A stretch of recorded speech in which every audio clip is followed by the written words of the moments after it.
జయ జగదంబే. ఈవేళ మొదటి ప్రశ్న మనకి చంద్ర గారు అడిగారు. అంటే చంద్ర గారు మొదటి ప్రశ్న అడిగారు అంటలేదు, ఆవిడ ప్రశ్న నిన్న వేశారు. మరి అందులో వ్యవధి లేకపోయింది చెప్పడానికి. పిల్లల్లో ఆధ్యాత్మికత తగ్గిపోతుంది ఎలా అంటే స్థూలంగా ప్రశ్న ఇది. అమ్మా, ఇది ఎలా ఉంటుందంటే ప్రతి తరంలోనూ పెద్దవాళ్ళు చిన్నవాళ్ళ గురించి కంగారు పడేటువంటి ప్రశ్న ఇదేనమ్మా. ఈవేళే కాదు, అనాదిగా ఇది. మీకు ఒక స్టాండర్డ్ ఒక సంఘటన అమ్మా. ఆంధ్రదేశంలో 10th క్లాస్ బ్యాచ్ ఉంటుంది కదా, దాన్ని మాస్టర్లు పిచ్చి తిట్లు తిడతారు. మీరు దున్నపోతులరా, మీకు అస్సలు చదువు రాదురా, మీ బతుకెప్పుడు ఇంతే, రే ముందు బ్యాచ్ బంగారం రా అంటారు. అయిపోయిన తర్వాత ఫేర్వెల్ పార్టీ ఉంటుంది కదా, ఆవేళ మొత్తం మాస్టర్లు ఏడుస్తారు, పిల్లలు ఏడుస్తారు. నొచ్చుకోకండి రా ఏమన్నా అని ఉంటేను అని వాళ్ళు అంటారు. సారీ అండి మాస్టర్ వీళ్ళు అంటారు. అయిపోతుంది కదమ్మా.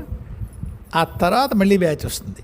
ఏ బ్యాచ్ని అయితే వీళ్ళు నేను నవ్వుతున్నాను ఏమనుకోద్దు, నవ్వు వస్తుంది. అలాగే జరుగుతుంది. ఏ బ్యాచ్ని తిట్టారో తర్వాత బ్యాచ్ దగ్గర అదే వాళ్ళు బంగారాలు రా అంటారు. మీరు పాత నవ్వలు చదవండి.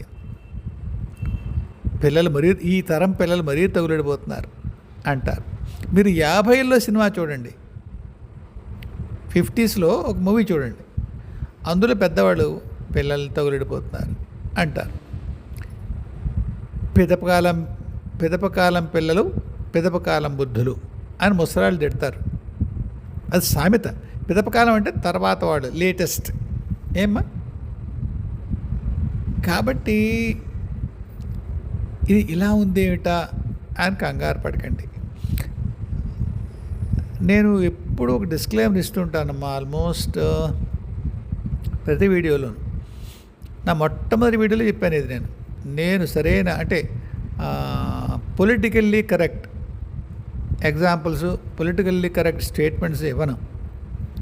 అక్కడ నాకు ఏది సరైనదని పెట్టే అదే ఉదాహరిస్తాను. అది బూతులు అనిపిస్తే నన్ను వినేవాళ్ళు క్షమించాలి.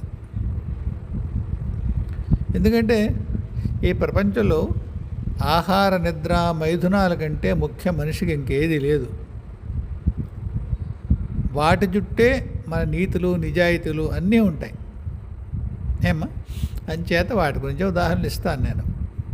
నొచ్చుకోద్దు ఎవరు. సరే, కొన్నేళ్ల క్రితం ఒకానొక గేటెడ్ కమ్యూనిటీ విల్లాస్ అన్నీ అంటే బాగా సమర్థులు ఆర్థికంగా, 8వ తరగతి అమ్మాయి గర్భవతి. ఎలాగో తెలుసమ్మా, గేటెడ్ కమ్యూనిటీ కదా, అంచేత ఫ్రెంచ్ విండోస్ ఏవో అంటారు వాటిని. అంటే సినిమాలు, ఇంగ్లీష్ సినిమాలు ఉంటాయి, ఓచలు ఉండవు. ఊరికి ఇలా లాగితే అద్దం పైకి లేస్తుంది. అద్దంలోంచి సులువుగా లోపలికి గదిలోకి వెళ్ళిపోవచ్చు, గుమ్మం అక్కర్లేదు. ఆ అమ్మాయికి వాళ్ళ నాన్న అమ్మ ఉన్నారు, ఒక్కతే కూతురు. వాళ్ళు 9 అయిన తర్వాత పిల్లకి డిసిప్లిన్, చదువుకో బేబీ అని పైకి వెళ్ళిపోతారు. ఆయన టీవీ చూస్తాడో మరి వాళ్ళిద్దరు కలిపి టీవీ చూస్తారో మనకు తెలియదు. మొత్తానికి డ్యూ ప్లే హౌస్లో పైకి వెళ్ళిపోతారు వాళ్ళు. పాప కింద పడుకుంటుంది, చదువుకుంటుంది, డిస్టర్బెన్స్ లేకుండా వాళ్ళ నాన్నకి అమ్మకి. రాత్రి 9:30కి పిల్లాడు ఫోన్ చేస్తాడు. ఎవడో గేట్ వాడు ఫోన్ చేస్తాడు. అంటారు వాళ్ళని, సెక్యూరిటీ వాడు. ఫోన్ పాప తీస్తుంది. ఒక్క రింగ్ రాగానే తీస్తుంది. అమ్మ, మీ ఇంటికి ఎవరో చుట్టాలు వచ్చారు. ఎవరో మీ క్లాస్మేట్ అంట, చదువుకుంటూ వచ్చాడంట, మీరు పర్మిషన్ ఇస్తే లోపలికి ఇస్తే, మావాడే రమ్మను. వాడు 8th క్లాస్ 9th క్లాసు. పిల్లలిద్దరూ రాత్రి హాయిగా సంబరాలు చేసుకుంటారు. ఇలా కొన్ని నెలలు సాగింది. ఆ అమ్మాయి ప్రెగ్నెంట్. కల్లోలం అయిపోయింది. ఏది కాదు పిల్ల ఎంత దారుణం అలా ఇలా పెళ్ళి చేయలేదు కాబట్టి ఎంత దారుణం. కింద 2-3 వీడియోల క్రితం కూడా చెప్పాను నేను. మా బంధువుల్లో ముసలావిడ చనిపోయారు, 6 ఏళ్ళు అయింది. ఆవిడకి 97 ఏళ్ల వయసులో పోయారు. ఆవిడ తొలి సంతానానికి ఆవిడకి 13 ఏళ్ల వ్యవధి. అంటే 12 ఏళ్ళకి పెళ్ళి పెద్ద మనిషి అయ్యారట. వెంటనే కాపురాన్ని పంపించేశారు. 13వ ఏట ఆవిడకి ఒక అమ్మాయి పుట్టింది. సో మొదటి సంతానానికి ఆవిడకి 13 ఏళ్ళ వ్యవధి. చెప్పండి, 11-12 ఏళ్ళకి కనుక వ్యక్తురాళ్ళు అయితే వెంటనే పెళ్ళైన కూతుర్ని అత్తవారింటికి కాపురాన్ని పంపించేది. కిస్సా కథం. అది పిల్ల వంట చేసుకోగలదా, దాని పరికిణీది కట్టుకోగలదా, ఇవన్నీ అక్కర్లేదు. ఏం జరుగుతుంది ఇప్పుడు? అప్పటికే సిద్ధపడి ఉంటాయి శరీరాలు, మనస్సులు. కొంత తల్లిదండ్రుల ఓవర్సైట్ ఉండి, అంటే వాళ్ళ పిల్లలు ఏం చేస్తున్నారు గమనింపు ఉండి, వాళ్ళని దీని మీదకి కాకుండా వాళ్ళకి ఆసక్తి ఉన్నటువంటి చదువు, మరో కలాపము, ఆర్ట్సో ఏదో ఒక విద్య పెట్టుంటే ఇలా ఉండేది కాదు కదా అని ఒక మాట. నా అభిప్రాయం కాదు, మామూలుగా చర్చ. మరి ఎందుకు ఇది చెప్పేవాడు? నేను అన్నది భగవంతుడి గురించి కదా. నేను అన్నది ఏమిటంటే, ఎడ్రినాలినా అంటారు దాన్ని, ఎడ్రినాలినో మరొకటో ఏమిటో, వాట్ ఎవర్ ఎంజాయ్, హోమోజోన్, ఏమంటారమ్మా దాన్ని పదం, హార్మోన్ల ప్రభావం. అంతకి విడిగా వేరే విధంగా ప్రవర్తన ఉండదు. ఆ టైంలో భక్తి ఉంటుందా? ఇప్పుడు లేదా? పూర్వం ఉందా? ఎప్పుడూ భక్తి ఉంది, ఎప్పుడూ లేదు. మరి 8 ఏళ్లకి ఉపనయనం కాగానే గురుకుల పాఠశాల పంపించేశారనుకోండి, వాడు 12 ఏళ్ళు వేదం చెప్పుకుంటాడు, 20 ఏళ్ళకి వెనక్కి వస్తాడు. చెప్పుకున్నాడు సంగతి చెప్తాను. సహజంగానే వాడికి దైవం యందు మిగతా వాళ్ళకంటే ఎక్కువ ఆస్థ ఉంటుంది. 1. 2, ఇంట్లో చిన్నప్పటి నుంచి కాస్త పూజలు పునస్కారాలు. కులంతో సంబంధం లేదు సుమా అమ్మ, కులంతో సంబంధం లేదు దీనికి. అంటే బ్రాహ్మణులలో అయితే ఎలా అవుతుందండి, మిగతా వాళ్ళకి సాధ్యమా? ఏమీ లేదు. బ్రాహ్మణుల ఇళ్లల్లో కూడా పూర్వం పూజలు పునస్కారాలు లేని వాళ్ళు ఉన్నారు, ఇప్పుడు ఉన్నారు. జస్ట్ ఇన్ కేస్ మీకు అలా అనుకుంటారేమో అని చెప్తున్నాను. మా ఎదురుకుండా ఒక రాజులు ఆయన ఉండేవారు, సుబ్బరాజు తాతగారు అనేవాళ్ళం. ఆయన పొద్దున్న సాయంత్రం 2 పూటల సంధ్యావందనం చేసేవారు. బ్రాహ్మణులు అలా చేసేవాళ్ళు తక్కువ. నాకు తెలిసిన ఒక కంసాలు ఉండేవాడు మా ఊళ్ళో.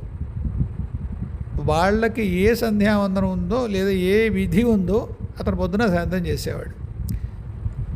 కాబట్టి వైయక్తిక స్వభావమే తప్పడిస్తే అదేమీ ఇంపోజ్ చేయబడింది కాదు. వాళ్ళని ఆయన చేస్తుంటాడు, ఏం చేశాడు. కాబట్టి వాళ్ళలో లేదు, ఇప్పుడు కొత్తగా తగ్గిపోయింది, అలా లేదమ్మా. మీ వయసు ఏమిటో నాకు తెలియదు, కానీ మా చిన్నప్పుడు 13 నుంచి 20 వరకు మధ్యలో పిల్లలకి డిటెక్టివ్లు, సెక్స్ పుస్తకాలు దొరకకుండా కాపాడుకోవడం తల్లిదండ్రులకు పెద్ద పని. బాత్రూంలో దాచుకుని, అక్కడ దాచుకుని, ఇక్కడ దాచుకుని, డిటెక్టివ్ అనే వాళ్ళు సెక్స్ పుస్తకాలు, చిన్న పుస్తకాలు వచ్చేవి. అప్పుడు అదొక పెద్ద విప్లవం. మీకు సుడిగుండాలు సినిమా కూడా వచ్చినాడు దాని మీద. ఎప్పుడే సుడిగుండాలు కనీసం 50 ఏళ్ళ క్రితం. మరి అప్పుడు వెళ్ళారా పిల్లలు ఎక్కువ గుళ్ళకి, గోపురాలకి? అప్పుడు కూడా సమకాలీనటువంటి మాధ్యమాలు, సామాజిక మాధ్యమాలు, అంటే అప్పట్లో సినిమా, పేపర్లు, వాటిలో రాశారు కదా ఇలాగే పిల్లలు పాడైపోతున్నారని. కాబట్టి పాడైపోవడం ఈనాడు కాదమ్మా, ఏనాడు ఉంది, అవకాశం ఉండడమే. కాబట్టి ఏదో ఆయన చెప్తారు కదా, నాకు ఇష్టమైన డైలాగు, ఏదో గోరంత దీపం. మనుషుల్లో ఏమీ మంచితనం చెడుతనం వేరు వేరు రాసులు పోసి ఉండదు. వాళ్ళ పాత జన్మల కర్మలు అన్నిటికీ బోడిగుండికి మోకాలికి అదే ముడెడతాయంటారా నాయన అనకండి అమ్మా. ఇంకొక దారే లేదు, ఇంకొక కారణమే లేదు. మన ఏ పని చేసినా, మాట మాట్లాడినా, చేత చేసినా అన్నిటికీ కర్మే కారణం. అయితే వదిలేచ్చు కదరా అబ్బాయి. కాదమ్మా, వదిలేయకూడదు. మన ప్రయత్నం మనం చేయాలి. నిజంగా నేను చిన్నప్పుడు నేను చేసిన అల్లరికి అంత భయంకరమైన అల్లరి చేసే పిల్లాడు తక్కువే ఉంటారేమో. మా నాన్న చితక్ కొట్టేసేవాడు నన్ను, పెద్ద కొడుకును కూడా కదా. ఆయన చేత విపరీతమైన ప్రేమ, ఆయన చేత నేను చెడిపోకూడదు. పల్ల మాస్టర్ అబ్బాయి తగులిడిపోకూడదు. పరమ దరిద్రుణ్ణి అల్లరి విషయంలో. మరి ఈవేళ అమ్మ నాతో ప్రత్యక్షంగా మాట్లాడుతుంది కదమ్మా. ఒక్కటే కారణం, ఒకటే నా కర్మ, నేను వచ్చిన పని కారణం. మిగతా ఉన్ని డిస్కౌంట్ చేసేస్తారు. నేను ఎంత డాష్గా ఉండేవాడినా చిన్నప్పుడు, అది కనుక ఎక్స్ట్రాపులేట్ చేస్తే, అంటే ఎలా చెప్పమ్మా, ఎక్స్ట్రాపులేట్ చెప్పగలుగుతున్నానమ్మా, దాన్ని అలాగే కొనసాగితే ఆ ప్రవర్తన పరమ నీచ నికృష్ట ఇంకేమైనా ఉంటే వాడవాలి. వ్యక్తిగత జీవితంలో బొక్కలు చాలా ఉన్నాయి, కాదన్ను. కానీ దైవం విషయంలో మా అమ్మకి నాన్నకి వేరే పనే లేదు. మరి మా మిగతా 5 అన్నదమ్ములు అప్పచెల్లెలు కూడా శివ ద్వీపాసంలో ఉన్నారు. సారాంశం ఏమిటంటే, మన ప్రయత్నం చేయాలి. వాతావరణం కూడా అంటలేదు. ఇప్పుడు మరి నా స్నేహితులు నాకు చాలా చాలా చాలా చాలా దగ్గర స్నేహితులు, వాళ్ళ చేత సంధ్యావందనం చేయించలేకపోయాను నేను. మరే బా సంధ్యావందనం చేయండిరా అంటే, చెయ్యాలి బా, విశ్వశాస్త్రం చదువుతున్నానులే అంటాడు ఒకడు.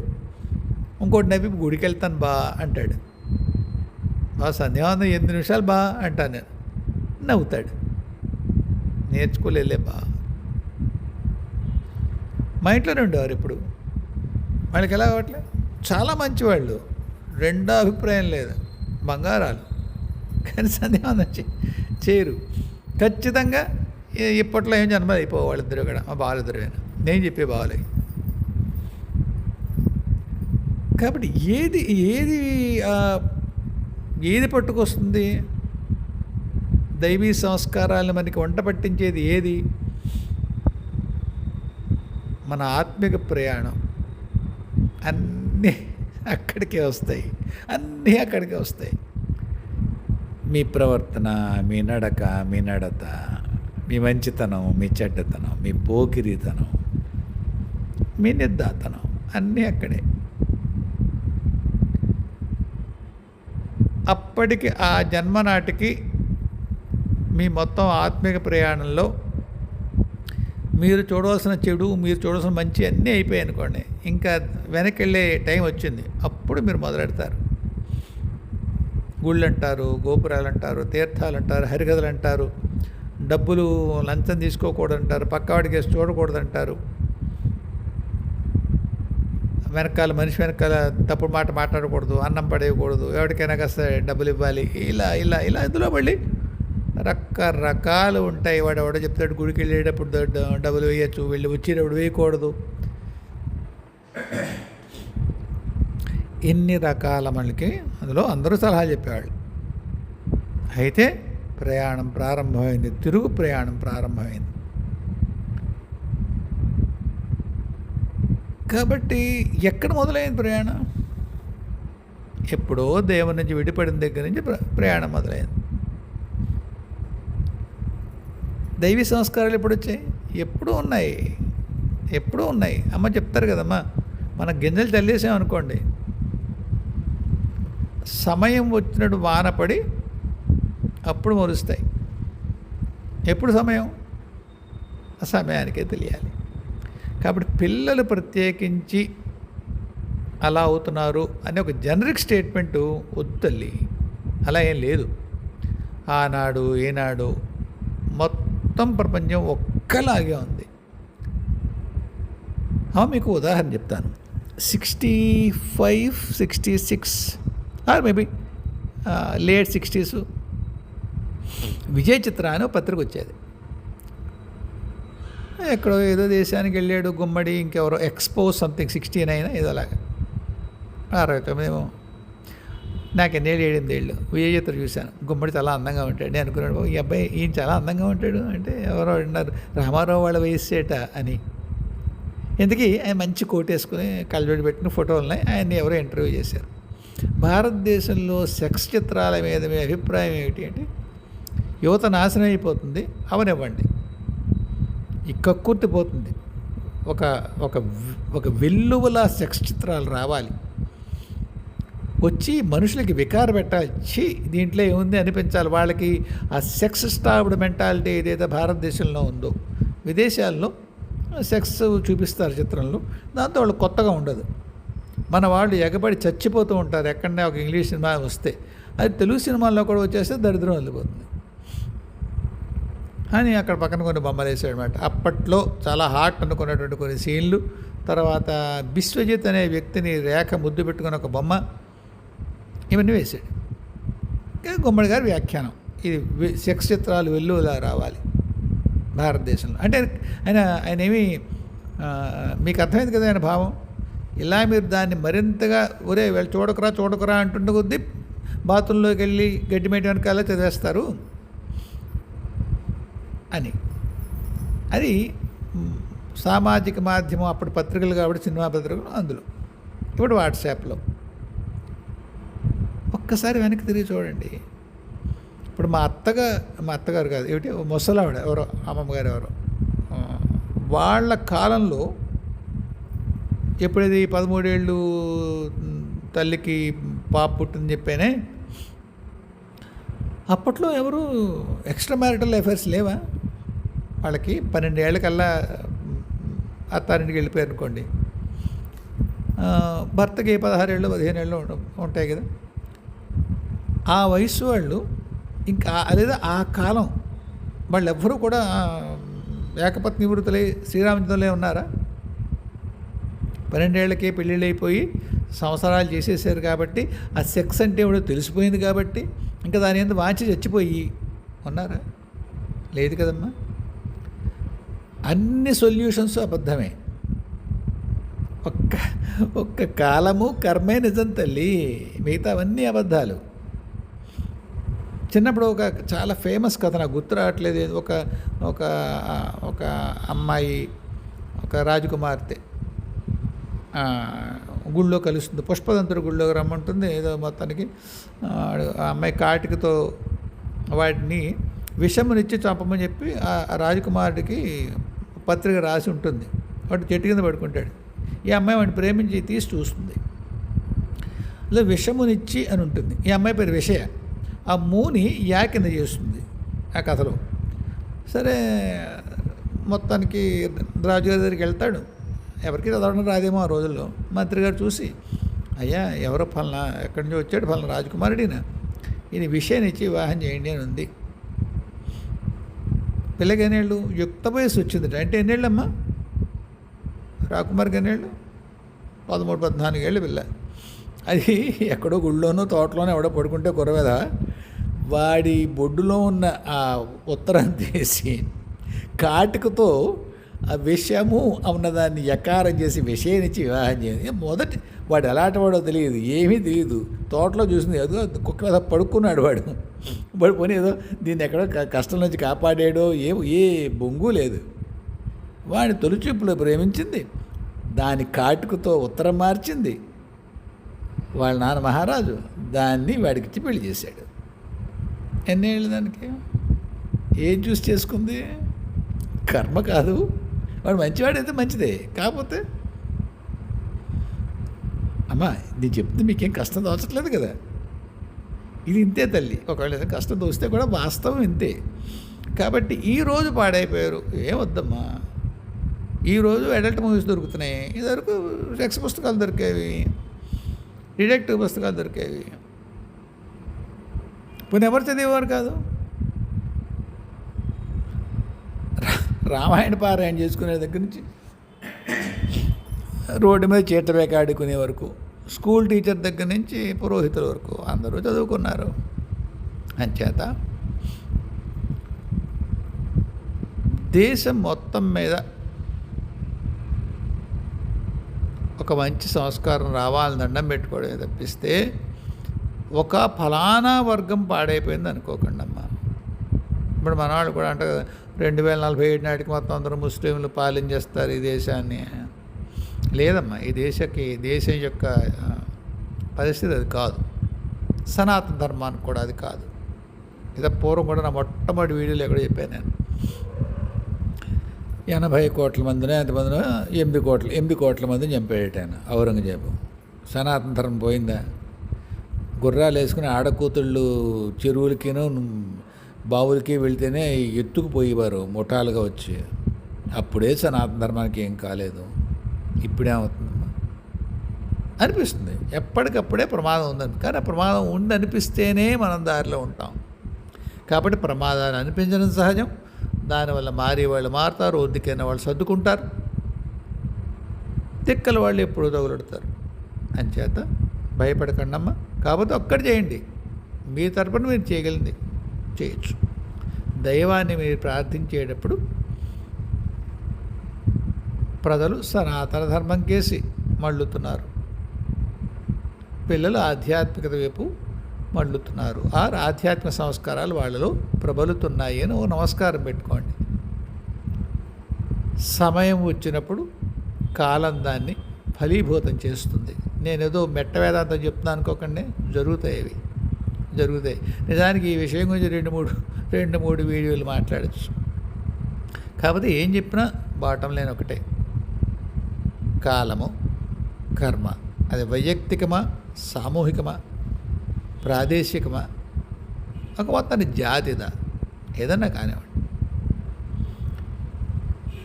అన్ని దేశాల్లో అన్ని మతాల్లో అన్ని కులాల్లో అన్ని రకాల వాళ్ళు ఉంటారు. మనకి ఏదో కొంత భోగభూమి కొన్ని యోగభూమిని ఉరికే భ్రమలు ఉంటాయి, కానీ అలా ఏ ఉండదు. అక్కడ అంత బాగుంటుంది అనుకున్న వాళ్ళు, ఏమిటి ఇక్కడే పుడుతున్నాం అనుకున్న వాళ్ళు ఇక్కడికి వస్తారు. జగ్గి వాసుదేవ్ గారు ఆఫ్రికా నుంచి ఇక్కడ రాలేదు, కొన్ని జన్మల క్రితం ఆఫ్రికాలో ఉండేవారట. ఆయన రాసిన పుస్తకాలు మిడ్ నైట్స్ విత్ మిస్టిక్ అనుకుంటా. కాబట్టి కాలం చూసుకుంటుంది, కర్మ చూసుకుంటుంది. కంగారు పడకండి, దైవాన్ని నమ్మి ఉండండి. ఏమ్మా సరే.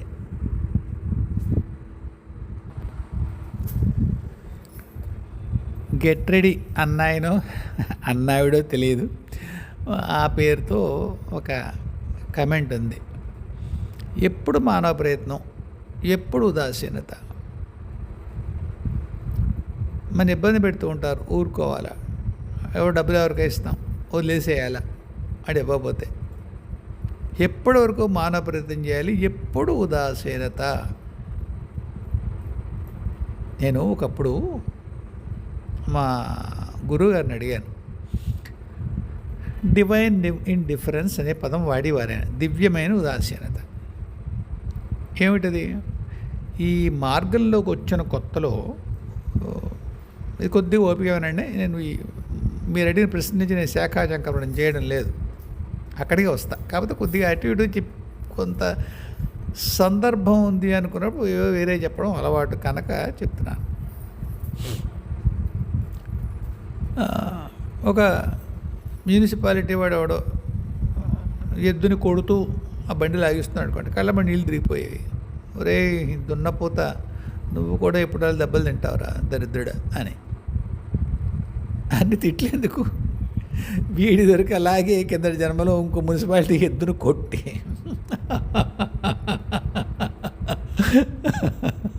సారీ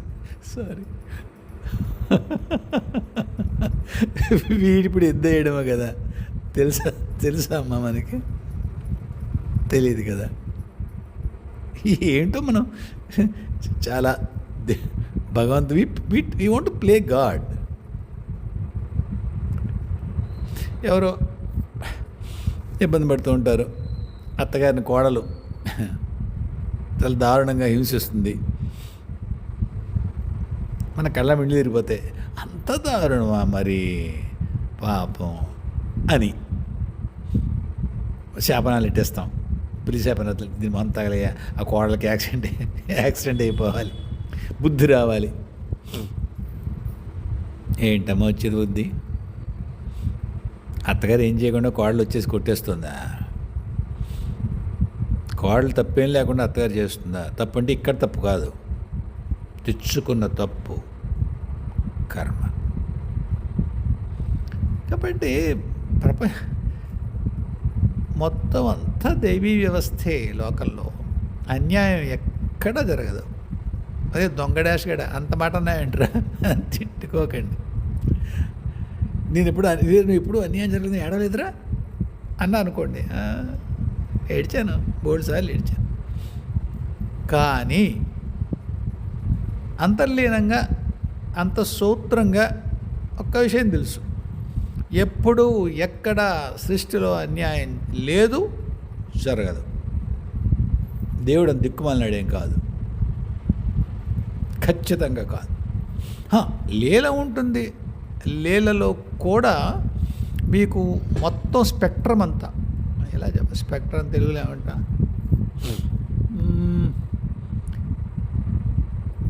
సర్వంకషమైనటువంటి వివరణ. వీడితనం ఇప్పుడేమిటి, వీడు ఎందుకు ఇలా అయ్యాడు, వాడికి అంతకుముందు ఏం జరిగింది, ఇక పైన ఏం జరగబోతోంది, ఈ విషయం కనుక మీకు అవగతం అయ్యేది కష్టం అయితే మీకు వెంటనే వచ్చేటువంటి ఒకే ఒక సమాధానం, అంత బాగానే ఉంది. అంటే బాబా సినిమా చూడండి, రజనీకాంత్, తెలుస్తుంది.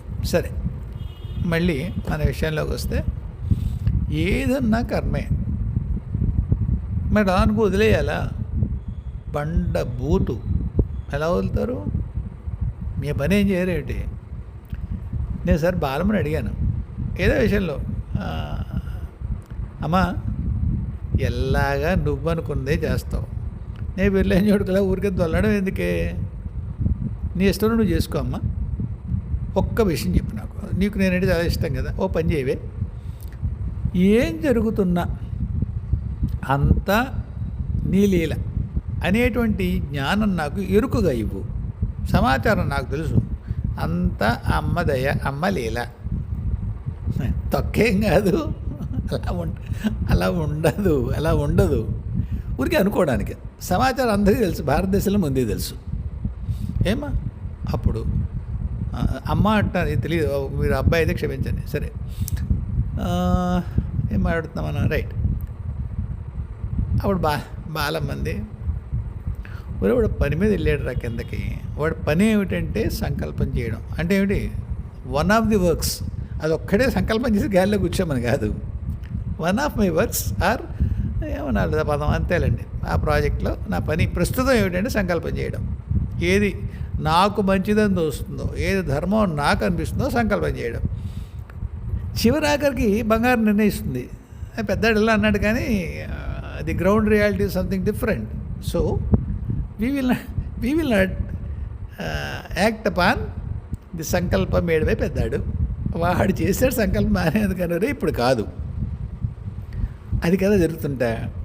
నేనేమన్నాను, ఒరే అమ్మ నీ ఇష్టమే బాబు, సంకల్పం ఇంక నేను చేయడానికి మదో దండుగా నాకు అన్నా.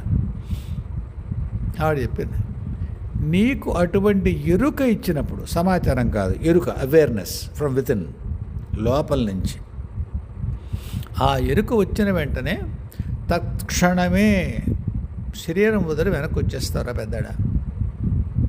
అక్కడ నువ్వు చేసే పనే లేదు ఇంకా. ప్రతిదీ కర్మ ప్రకారము ముందు నిర్ణయించిన విధానంగానే అలాగే జరుగుతుంది అనేటువంటి ధారణ నీలో స్థిరమైపోయినప్పుడు నువ్వేం చెయ్యవు, నువ్వు నిష్క్రియుడిగా ఉంటావు, పనికి మాలినవాడిగా ఉంటావు భూమి మీద. అప్పుడు అక్కడెందుకు రా నువ్వు? విశేషమైన కార్యం మీద నిన్ను అక్కడికి పంపిస్తే అంతా నీ ఇష్టమే అని తేల్చి ముడుచు కూర్చుంటావు చేతులు. ఎందుకురా నాయనా అలాంటి పనికిమాలిన మాటలు పెద్దాడా? కాదే అన్నీ అంటారు కదమ్మా, అంతా నీదే అంటారు. వాస్తవం కూడా అంతే. నీ కిందకి వెళ్ళాక నీకు ఒక ధర్మం ఉంది కదరా, నువ్వు చేయాల్సిన పని చేయాలి కదా. నేనేం చేస్తాను నీకెందుకు? తెలిసినప్పుడు ఏం తెలుసు నీకు? తెలుసు అనుకుంటున్నావు, తెలియదు నీకు. 1,00,000 సంభావ్యతలు ఉంటాయి, probabilities, innumerable probabilities exist for each of the actions. నా ఇష్టం ఏం చేస్తాను అందులో? నా ఇష్టం అంటే అర్థం ఏమిటి?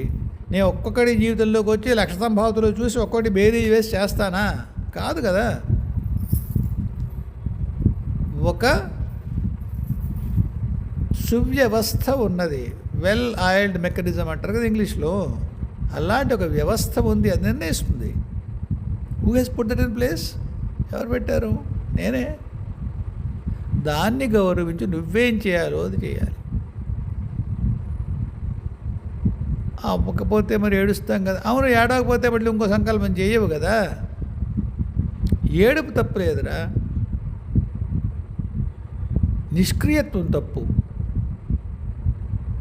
ఒక పని అనుకున్నావు, అది అవ్వలేదు, అవ్వకపోతే బాధపడకపోతే మళ్ళీ ఇంకోసారి ప్రయత్నం చేయడం, ఆ లక్ష్యాన్ని ఇంకో విధంగా చేరడము చెయ్యవుగా. కాబట్టి ఒక పని నువ్వు చేసినప్పుడు అది అవ్వకపోతే ఏ బాధపడాలో అది పడాలి. అదే నీకు మళ్ళీ ప్రేరకమవుతుంది ఇంకొక పని చేయడానికి, ఇంకొక సంకల్పం చేయడానికి, ఇంకొక ప్రయత్నం చేయడానికి.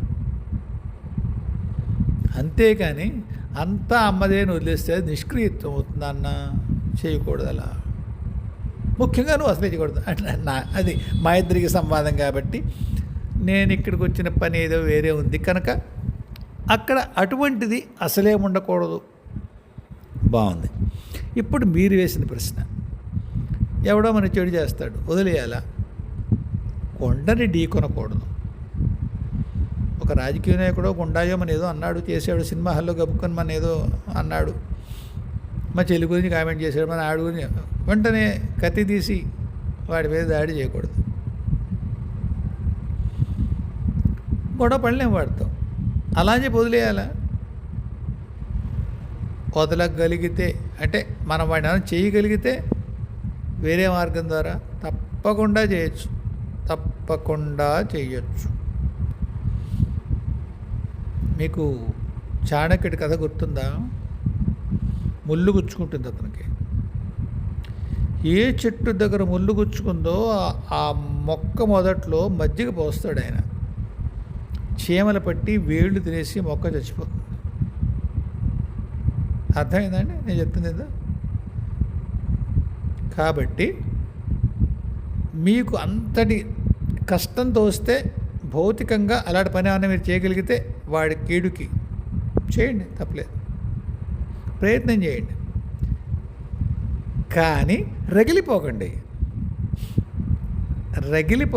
ఉదాసీనంగా కర్తవ్యంగా చేయండి.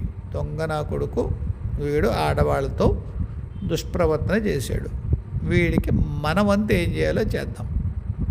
Don't play God. వాడిని చంపించేయడం అవి కాదు. వాడి పతనానికి మీరు ఏమైనా చేయగలిగితే చేయండి. ఇంకోటి ఏం చేయొచ్చు? తపస్సు. అటువంటి వాళ్ళ వల్ల బాధలు తగ్గాలి ఆడకూతుళ్ళకి అని తపస్సు చేయండి. And trust me, your prayer will be answered. యూపీలో ఒక ఉత్తరప్రదేశ్లో భయంకరమైన పరిస్థితి ఉండేది. ఆడకూతుళ్ళు ఎవరు క్షేమంగా ఉండేవారు కాదు. ఇప్పుడు అడపా జరుగుతాయి, కానీ ఒక ఫియర్ ఆఫ్ గాడ్, ఒక భయం ఉంది ప్రజల్లో. ఎవడు తపస్సు చేశాడో, ఎవడు సంకల్పం చేశాడో. మీరు చెప్పిన ఇంకో ఉదాహరణ, మీరు ఇలాగే అడుగుండకపోవచ్చు ప్రశ్న. డబ్బులు ఇచ్చామనుకో, ఇవ్వట్లేదు, వదిలేయాలా? ఇంట్లో వాళ్ళు ఊరుకుంటారు, ఊరుకోరు, వదిలేయకూడదు. ఆ డబ్బులు వెనక్కి తెచ్చుకోగలం అని నమ్మికతో పూనికతో సర్వవిధముల ప్రయత్నము చేయాలి. కానీ తప్పకుండా ఉదాసీనత చేయాలి. తప్పకుండా ఉదాసీనతతో చేయాలి. ఉదాసీనత అంటే మీకు పని ఎలా చేస్తారండి? మొదట్లో సాధ్యం కాదండి. మొదట్లో సాధ్యం కాదు. కానీ సాధన వల్ల అది కూడా సాధ్యమే. నన్ను నమ్మండి, సాధ్యమే. నేను చాలాసార్లు ఈ వీడియోలో నా ఉదాహరణ చెప్పాను, నా వ్యక్తిగతమైన ఉదాహరణ.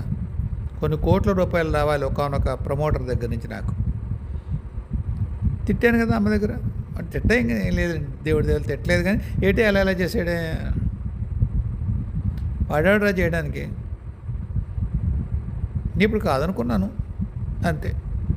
నీ డబ్బులు ఇంకోటి ఎవడో తీసుకెళ్తాడు నాన్న, బాగుంది. అది మీకేనా అంతేనండి. మీ డబ్బులు ఎవరు తీసుకెళ్ళారు? మీ కర్మ కారణంగానే పోయి ఉండొచ్చు.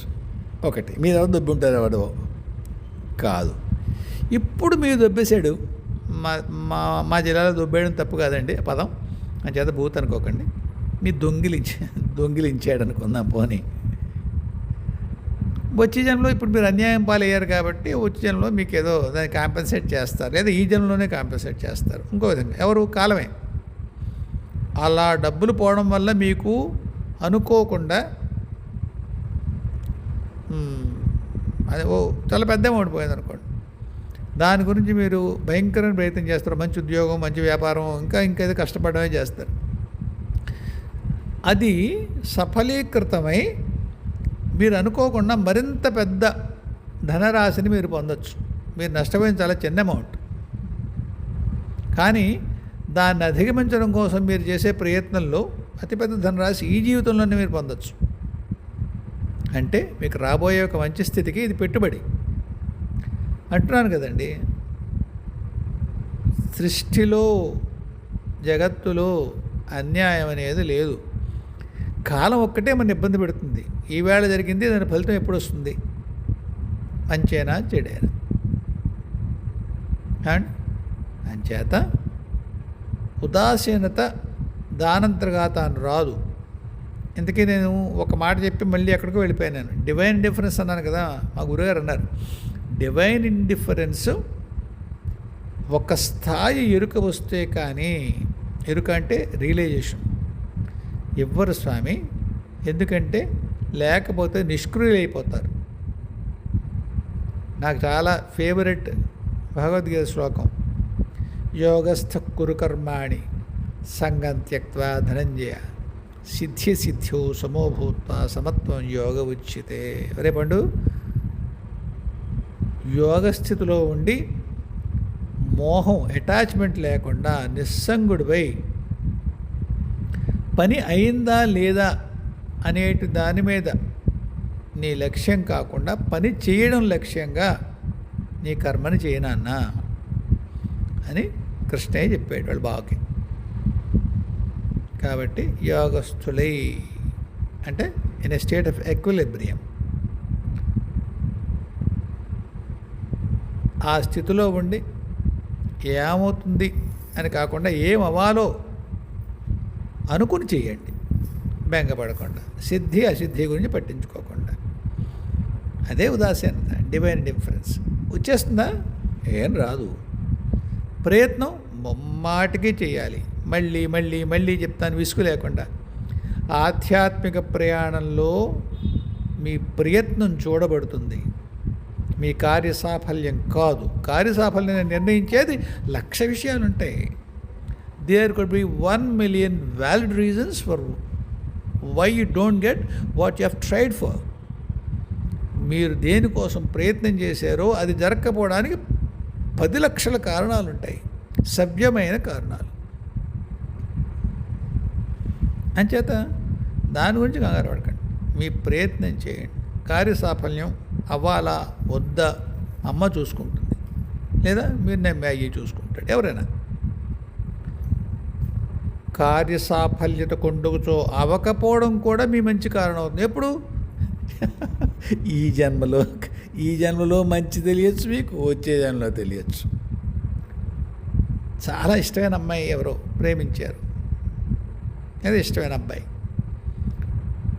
చాలా మంచివాడు, లేదా స్ట్రోక్ చాలా మంచిది, ఇంట్లో వాడు ఒప్పుకు చావలేదు, పెళ్ళి అవ్వలేదు, పెళ్ళి లేదు పెట్టలేదు, దిక్కుమాలను కూడా వదిలేయి అని హఠాత్తుగా మీరు ఉపాసనకి వేసి వెళ్ళిపోయారు ఈ బాధ మర్చిపోవడానికి. తీవ్రమైనటువంటి ఉపాసన చేశారు, ఇంకా అమ్మాయి లేదు అబ్బాయి లేదు, ఆ దైవం కోసం. ఒక స్థితికి వచ్చారు లేదు, పూర్తి అవ్వకుండా చచ్చిపోయారు. నిరాశ అనుకుంటారు చుట్టుపక్కల వాళ్ళు, పాపం వాడు ఎవరన్నా పెళ్లి చేసుకుందాం అనుకున్నాడు, అవలేదు. వచ్చే జన్మలో ఈ సాధన పునాదిగా అద్భుతమైనటువంటి ఆధ్యాత్మిక స్థితిని మీరు అందుకోబోతున్నారు అనుకోండి. ఈవేళ మీరు కోరుకున్న అబ్బాయి దొరకపోవడం మంచిగా చెడా?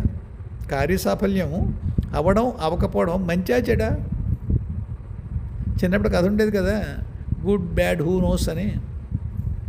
అంచేత ఉదాసీనత ఎప్పుడూ ఉండాలి, కానీ కార్యశీలత కూడా అంతే ఉండాలి. రెండు సెల్ఫ్ కాంట్రాస్టింగ్ విషయాలు చెప్తున్నాను కాబట్టి నవ్వాను అంతే, వ్యంగ్యం ఏం లేదు ఇందులో. ఏమండి, ఇంకా ఎవరో అడిగారు నన్ను, బాలకృష్ణుడు గురించి ఒక ఆవిడ అడిగారు, ఇంకోళ్ళు అడిగారు. అవి రేపు మాట్లాడుకుందాం అమ్మా. ఈ వేళ కింద ఇప్పటికే లెంగ్తీ అయిపోయింది వీడియో, మళ్ళీ కలుద్దాం. హాయిగా ఉండండి అందరూ.